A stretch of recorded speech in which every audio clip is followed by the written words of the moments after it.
In a frozen town buried under silence, a retired firefighter named Jack Turner found a little girl in the wreck of a secret plane, and a price on both their heads. When the town of Timber Falls sold them out for $10,000, his only ally was an old German shepherd named Buddy, and the voice of a woman long thought dead.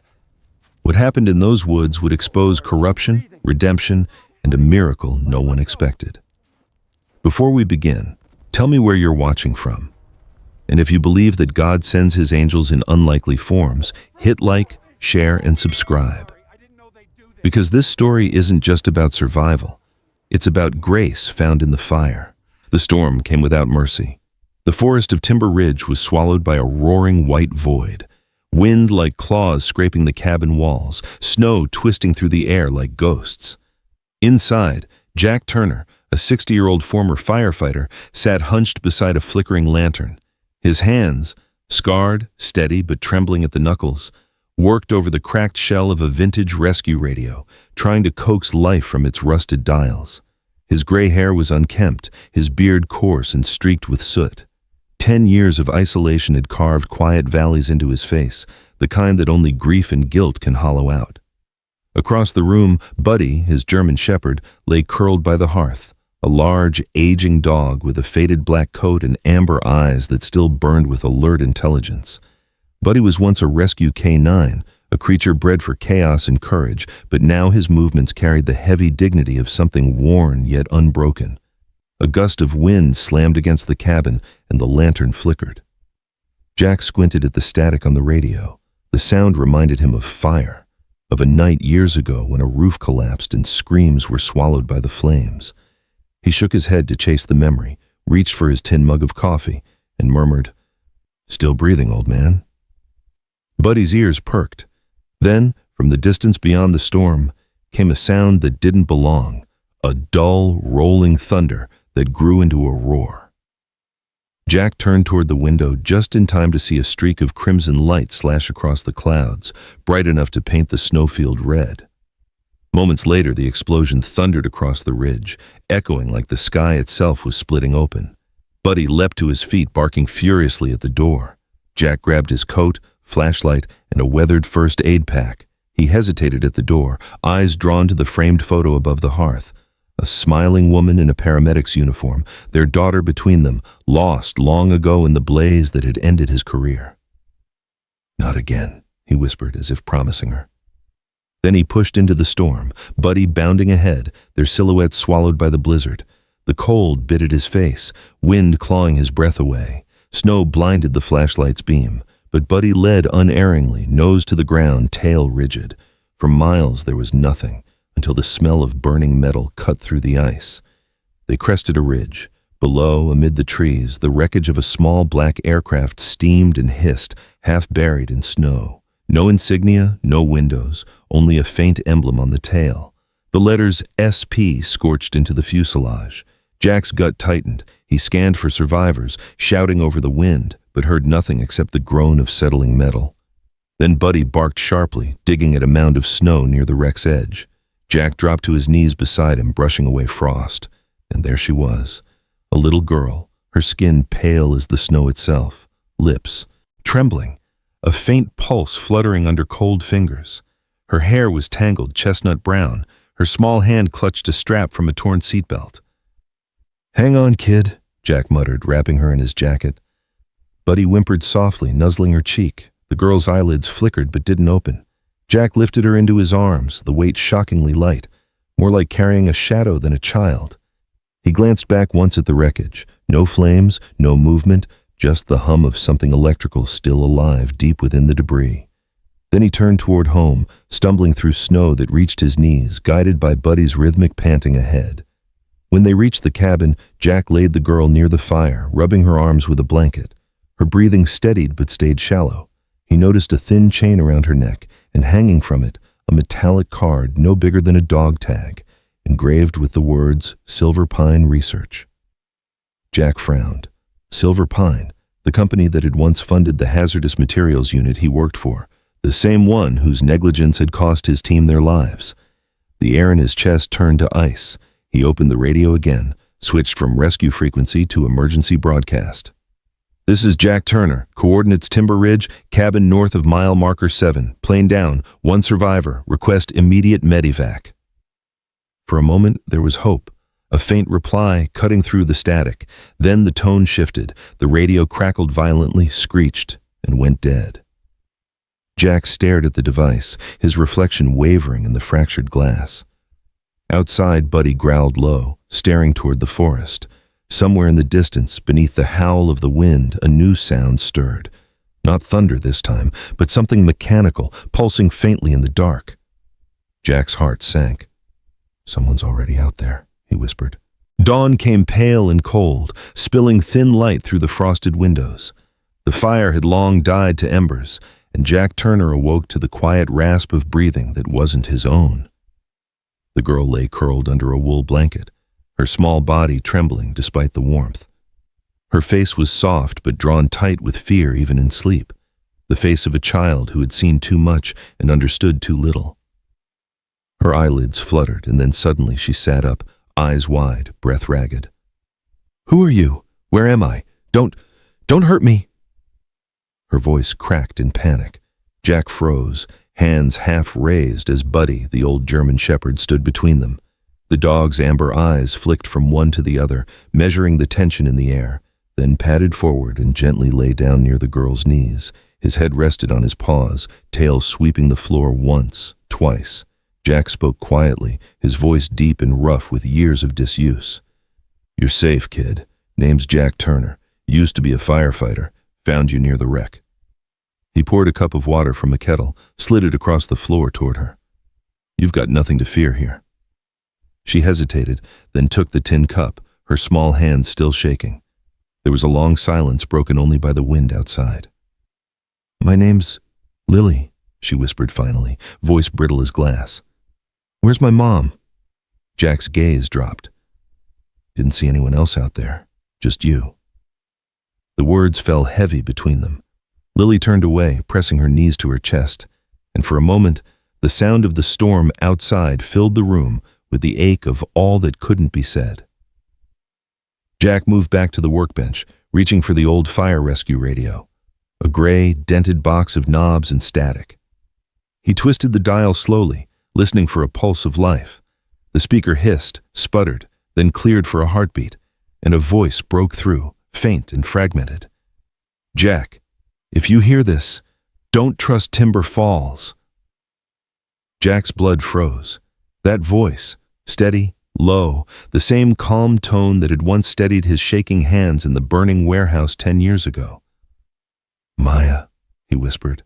Maya Reyes, a communications engineer and his partner on Ladder Company 13, the one who had pulled him from the flames the night the roof came down.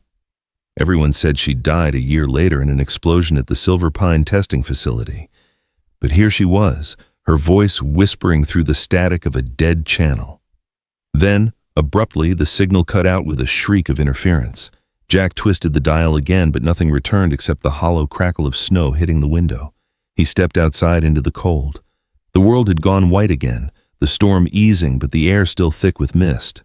The radio antenna stood rigid beside the cabin, and there, half hidden under the ice, the coaxial wire had been sliced clean, the cut too straight to be done by accident.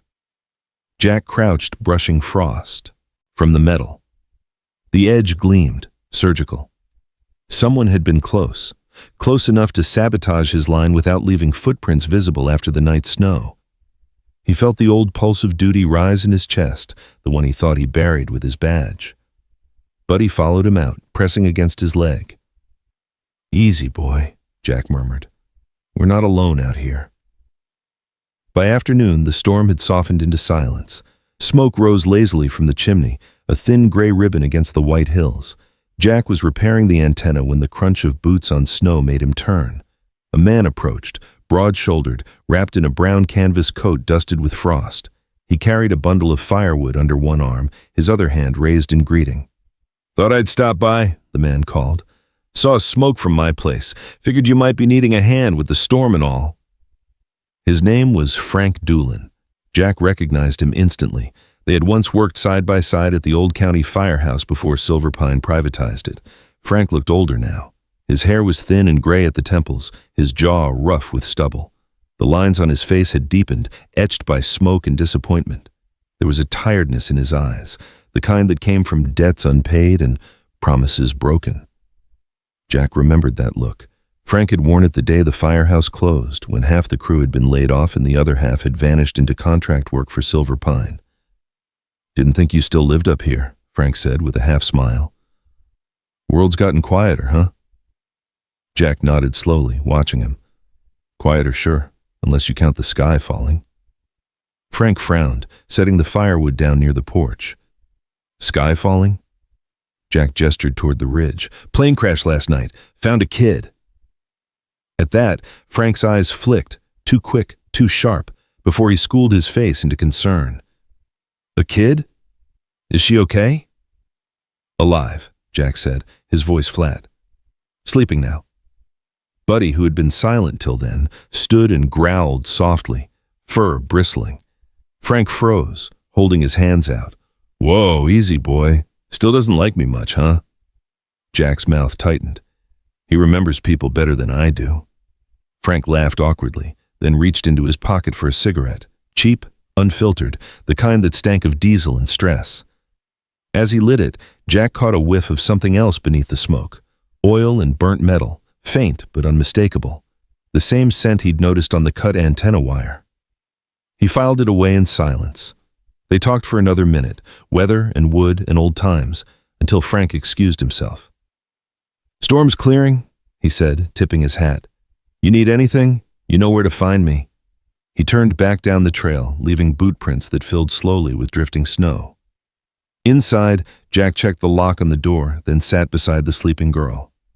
Buddy lay at his feet, eyes still fixed on the window, muscles tense. Jack looked at the radio, at the faint red light that flickered on and off. Somewhere in the wires, a current was still alive. He whispered to the empty room, "What the hell are you mixed up in, Maya?" The wind sighed against the walls, and Buddy's ears twitched as if he too was listening, to something neither of them could yet hear. Night dropped hard over Timber Ridge, the kind of night that swallowed every sound and left the world holding its breath. The forest lay still beneath its blanket of snow, but inside Jack's cabin, the air was taut. The fire had burned low, the shadows long. Buddy, the German shepherd, had not slept once since sunset. His ears flicked toward the door, muscles coiled like wire. Jack noticed. He set aside the kettle, his instincts from years of fire rescue whispering that the silence outside was too perfect to trust. "What is it, boy?" he murmured. Buddy gave no answer, only a low growl that rumbled in his chest. Then Jack saw it, through the narrow gap in the window shutters, a faint red light sweeping through the trees, moving in steady arcs like a search pattern. A moment later came a metallic click, rhythmic and cold. Jack's stomach tightened. "Thermal scanners," he whispered. "They're sweeping the ridge." He doused the lamp. The cabin fell into darkness. He crept to the window, watching. In the distance, 3 figures in white environmental suits moved across the slope, slow and deliberate, their visors glowing green from the thermal optics mounted on their helmets. They carried compact scanning wands that pulsed faint beams of red. Jack could tell by the precision of their movements. These weren't rangers. They were professionals, corporate retrieval, maybe military grade. Buddy pressed against the door, hackles raised, the low hum in his throat steady like a warning signal. Jack rested a hand on the dog's back. "Quiet," he breathed. "We're ghosts tonight." He pulled the girl's blanket higher around her shoulders. Lily stirred but didn't wake, murmuring something about her mother. The sound sliced him open, a reminder of the voice he hadn't heard in a decade. He closed his eyes, forcing the thought down. Miles away, in a dim operations trailer at the edge of Timber Falls, a man sat hunched before a wall of flickering screens.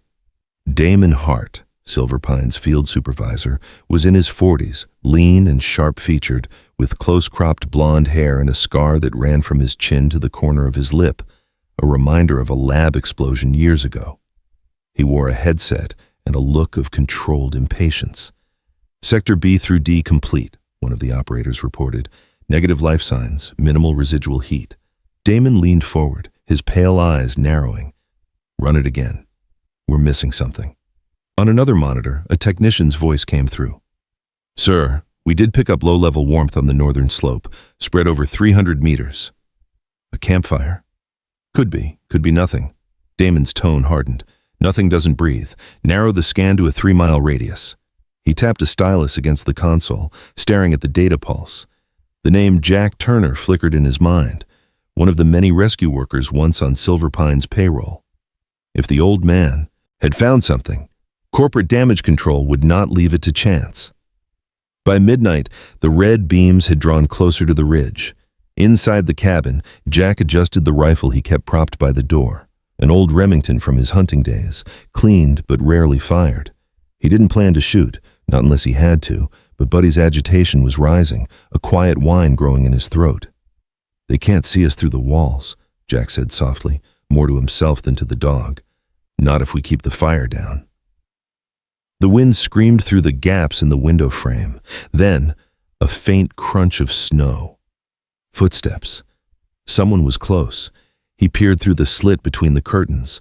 The red light swept across the tree line, paused on the outline of his chimney, then moved on. Jack exhaled. They're marking coordinates. Down in Timber Falls, a different tension brewed. Frank Doolin sat alone in his kitchen, the single bulb overhead casting yellow light across a table littered with bills and empty bottles. The room smelled of cold tobacco and regret. Frank was a big man gone soft. Once broad-shouldered, now slouched, his eyes bloodshot from too many nights staring at unpaid debts. His hands were rough, the nails cracked, the kind of hands that once gripped fire hoses but now trembled when counting the few dollars left in his wallet. He rubbed his temples when the phone rang, an unlisted number, same one that had called before. "What?" he grunted. The voice was smooth, calm, corporate. "Mr. Doolin, we need your help. There's a reward this time. 10,000, just a location, nothing more." "I told you, I'm done." "You're never done," the voice replied. "We know your property tax is overdue. We know about the lien on your truck. Help us and it all goes away. You have until dawn." Frank stared at the receiver long after the line went dead. His chest ached, part shame, part temptation. Outside, the snow fell quietly, thick and heavy. He thought of Jack, the stubborn old bastard who still believed in doing things by the book. He thought of the girl the man had mentioned earlier. "A kid," he muttered, voice hollow. "What the hell are you doing with a kid up there, Jack?" He stood, pacing. In the distance beyond his frosted window, the faint glow of red scanners pulsed against the dark tree line. Frank reached for his coat. 10,000, he whispered, tasting the words like something bitter. Back in the cabin, the red lights retreated. Jack waited until the last flicker vanished before lighting the lamp again. Buddy relaxed, though his ears stayed pricked toward the door. Jack poured himself half a cup of coffee gone cold. "They were searching the ridge," he said quietly. "Not sure what for, but they'll be back." Buddy gave a low bark, the kind that meant understanding. Jack looked down at him, then toward the girl sleeping by the fire. "We keep quiet," he murmured. "We keep her safe." On the outskirts of Timber Falls, Frank stood beneath the dim light of his porch. His breath fogged the air as he looked up at the distant mountain. The scanners blinked faintly through the storm, tiny red eyes combing the forest. He lit a cigarette with trembling hands, the tip glowing against the snow. 10,000, he said again, the words drifting with the smoke. His reflection stared back at him in the window, tired, gray, and hungry. The cigarette burned low between his fingers, and when he finally dropped it into the snow, the red light from the ridge flashed once more, reflected in his eyes. The morning arrived like a lie. Clear sky, calm wind, sunlight dripping over the snow as if the forest hadn't spent the night being hunted. Jack Turner stood outside his cabin, an axe in one hand, splitting frozen logs into uneven halves. His breath rose in white clouds that vanished before they reached the trees. Inside, Lily was humming softly to Buddy, who sat at her feet like a stone guardian. The girl's color had returned slightly, the gray pallor of shock replaced by faint warmth. She had braided a section of her chestnut hair and tied it with a piece of twine Buddy had found near the fireplace. "He listens to me," she told Jack when he came in. "He doesn't talk, but he listens." Jack almost smiled. "That's more than most people do." He poured water into a kettle, the hiss of heat the only sound filling the cabin. He tried not to think about the red lights that had brushed his roof last night, or the shadow that was now surely watching them. By late morning, a figure appeared along the trail. Frank Doolin moved slowly through the snow, shoulders hunched, a metal toolbox swinging at his side. The cold made his cheeks raw, and his breath came in short, fogged bursts. Jack spotted him from the window before the knock came. 3 sharp raps, familiar enough to recall the rhythm of old firehouse signals. "Morning, Jack." Frank's voice was rough but cheerful. "Heard your antenna's been giving you trouble. Figured I'd lend a hand before the next storm rolls in." Jack hesitated at the door, studying him. Frank wore the same brown canvas coat as yesterday, but beneath the collar, Jack caught sight of a faint bandage along his neck, as if someone had pressed something cold and circular there. A tracking patch, or maybe a threat. "Antenna's fine," Jack said, voice flat. "Still, can't hurt to check." Frank stepped inside without waiting for permission, shaking off snow. Buddy growled low from the corner, fur rising slightly. "Still hates me, huh?" Frank tried to chuckle, but the sound came out thin. Jack turned back to the kettle, keeping his voice calm. "You said something last time, about the town, about things getting quieter. What did you mean by that?" Frank froze just long enough for Jack to notice. Just the usual. People move, work dries up. You know how it goes." His eyes darted briefly to the girl by the fire. Lily clutched Buddy's collar, sensing something off. Frank crouched near the table, pretending to inspect the base of the antenna wire that ran along the wall. "You ever think of coming back down?" he asked. "There's work now. Cleanup crews, contractors, big money." Jack's reply was a single word, heavy as stone. "No." As Jack poured 2 cups of coffee, Frank's right hand slipped beneath the table. Hidden by the edge of his toolbox, he pressed a small black disc, the size of a coin, onto the underside of the wood. The device gave a faint click, inaudible under the hiss of the kettle. "You still drink it black?" Frank asked, taking the cup. "Always did." Jack sat across from him. They talked briefly about weather, about the frozen river, words like smoke, drifting, but empty. When Frank finally stood to leave, Buddy followed him to the door, nose twitching, tail stiff. Jack caught it too then, a new scent, metallic and sharp, clinging to Frank's gloves. "That oil again," Jack said quietly. "You working on something?" Frank froze, his back to the door. "Yeah, just the truck. Leaks like hell." He stepped outside, not looking back. Hours later, in a sterile room lined with screens, Silver Pine technicians tracked data lines across digital maps. One of them, a young man with sandy hair and thin glasses, tapped the monitor. "Sir, signal locked, cabin 3 North Ridge, coordinates verified." Damon Hart leaned over his shoulder, the glow of the screen painting his scar white. "Dispatch response team," he ordered. "Environmental cover story, standard formation." On the monitor, the red blip pulsed steadily, the GPS tracker Frank had planted. Damon allowed himself a rare smile. "Let's clean up our mess." Outside, 3 black trucks idled, each marked with the logo Environmental Response Unit, their engines humming low beneath the sound of the wind. At the cabin, the day grew long and uneasy. Jack sharpened his hatchet by the window, eyes on the horizon. Buddy wouldn't rest. Every creak in the wood set him pacing. By late afternoon, Lily looked up from her drawings. "He's nervous," she whispered. Jack nodded. "He's right to be."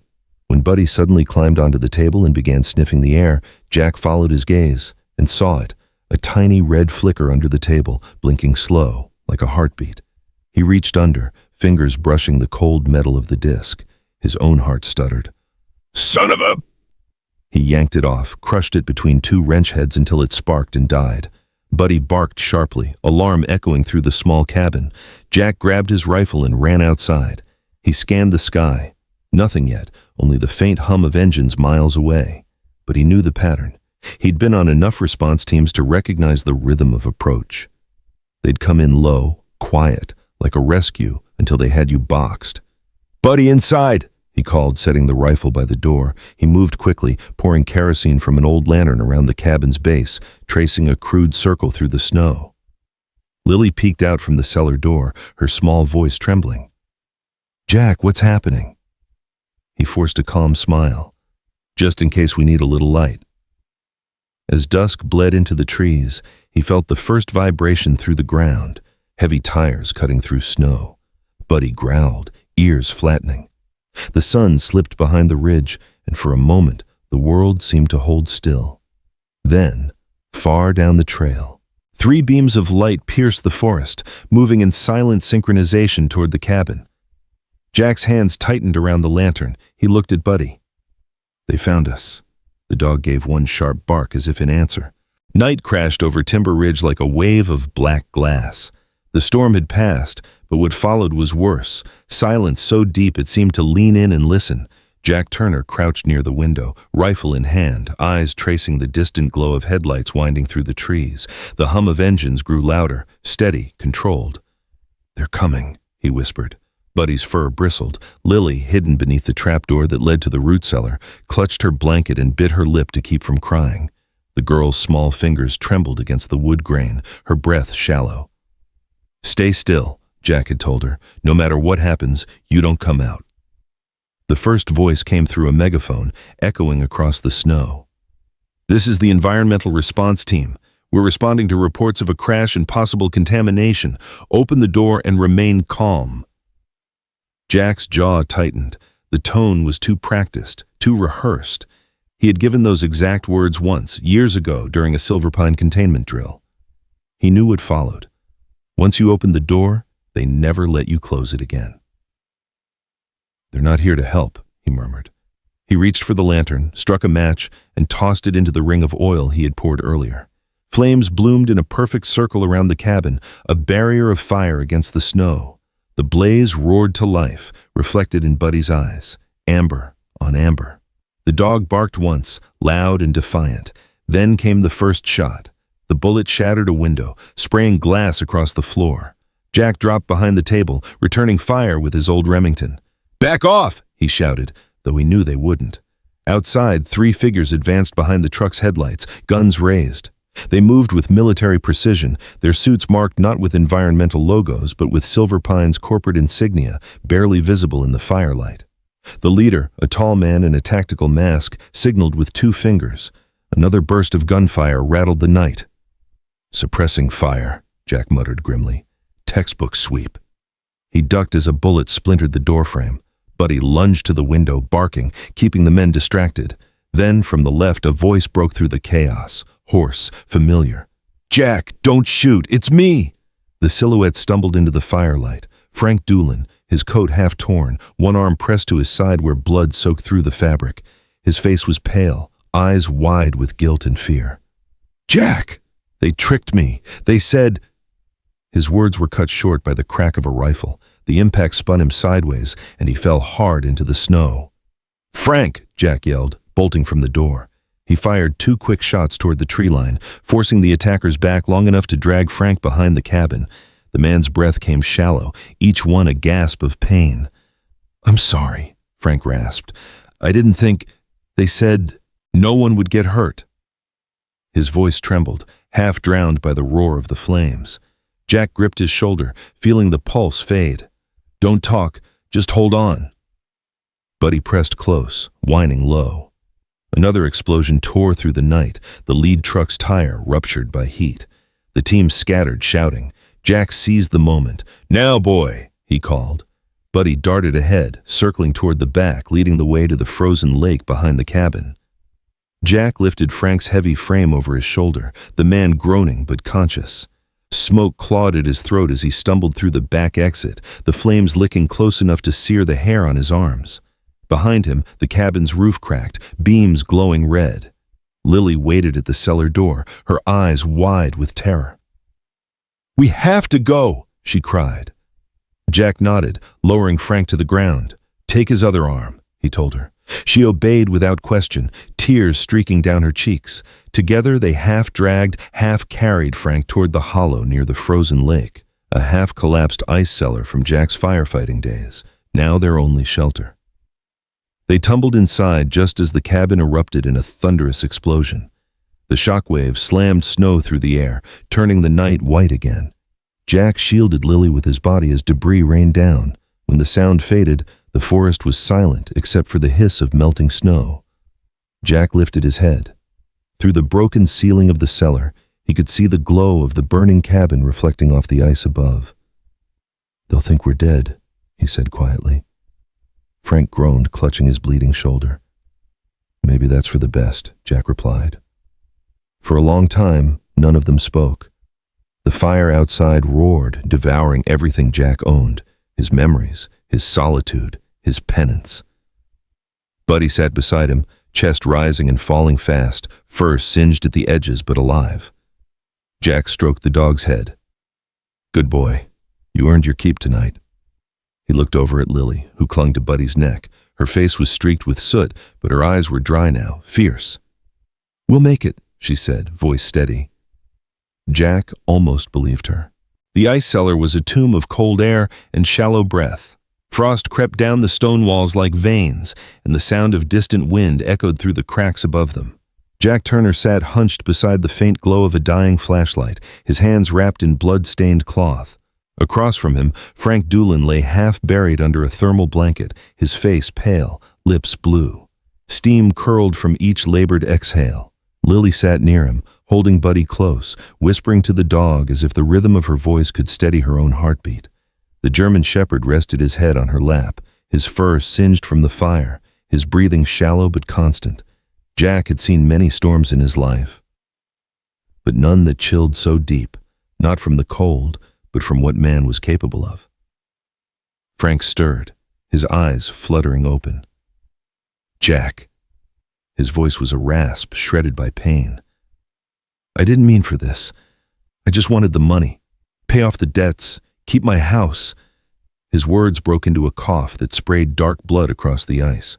Jack gripped his shoulder, the gesture rough but not unkind. "You can still make this right, Frank. Tell them what happened. Tell the truth."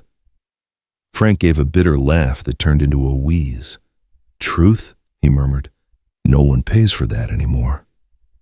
His eyes drifted toward Buddy, who had moved closer, tail tapping weakly against the ground. The dog's nose brushed against the side of Frank's boot, sniffing, searching. Then Buddy nosed open an old fire rescue bag, half frozen under the debris.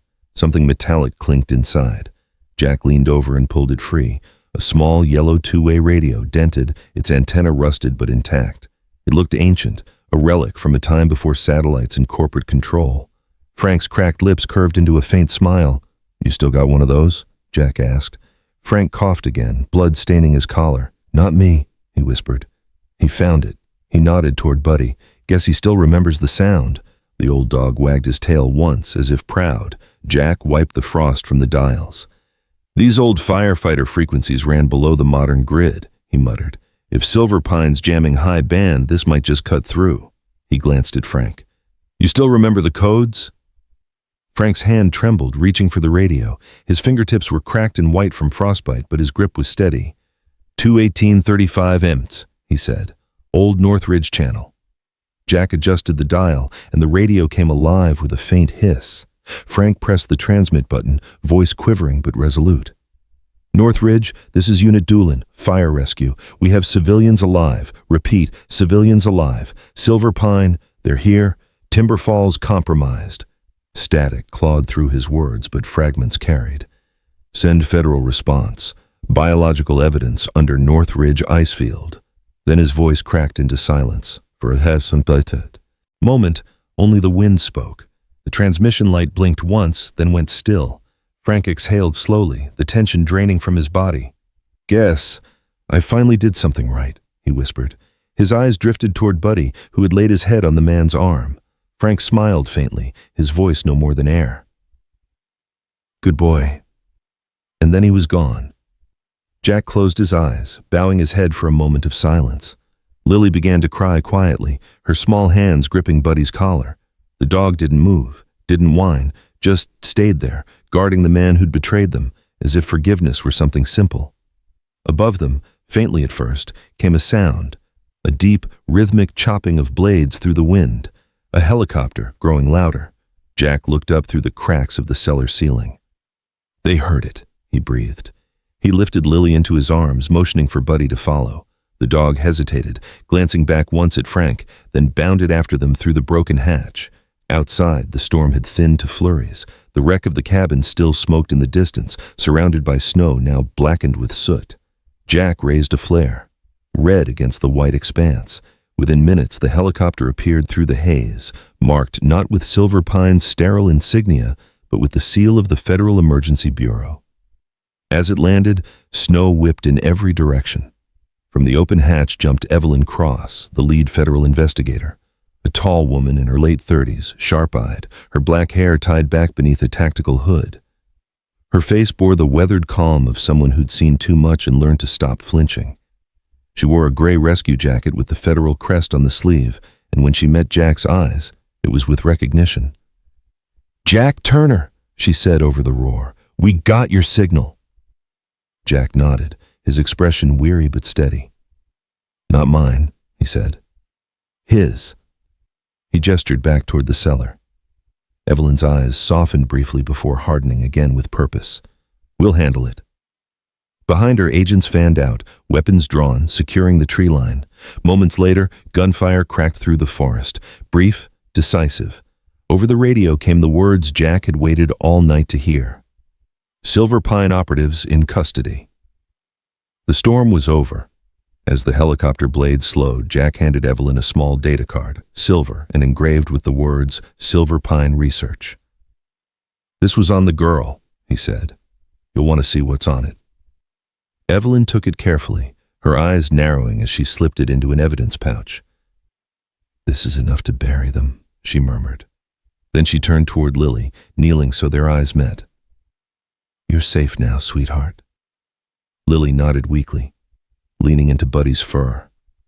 Jack looked out over Timber Ridge, the forest still burning in places, the air thick with smoke and dawn. He whispered to no one in particular, "Fire's out." But the way he said it, it sounded less like relief and more like mourning. 6 months later, the snow that had once buried Timber Ridge melted into streams that ran clear through the ashes. What was once smoke and ruin now shimmered under a pale spring sun. The forest was alive again, scarred, but alive. From the remains of Jack Turner's cabin, grass had begun to push through the black soil, thin and bright as new hope. The sound of a hammer echoed faintly across the valley. Jack stood outside a half-built porch, sleeves rolled to his elbows, his hands still steady despite the years. The lines on his face had deepened, but there was warmth now, something that hadn't been there before, a quiet acceptance. He wore a faded flannel shirt, the same one scorched from that winter night, and a silver badge tied on a leather cord hung near his heart. Fire Rescue, Unit 41. Inside the new cabin, Lily sat at the table, her small hands tracing the edge of a map spread before her. Her hair, once tangled and dull, now caught the sunlight in soft brown waves. She had grown stronger, more sure-footed, the fear that once lived in her eyes replaced by curiosity. A stack of school books sat beside her, a gift from Evelyn Cross, who visited every few weeks to check on them. Buddy, gray-muzzled and slower now, lay by the stove, his breathing deep and even. His eyes were cloudy with age, yet whenever Lily moved, his tail still gave a faint thump of recognition.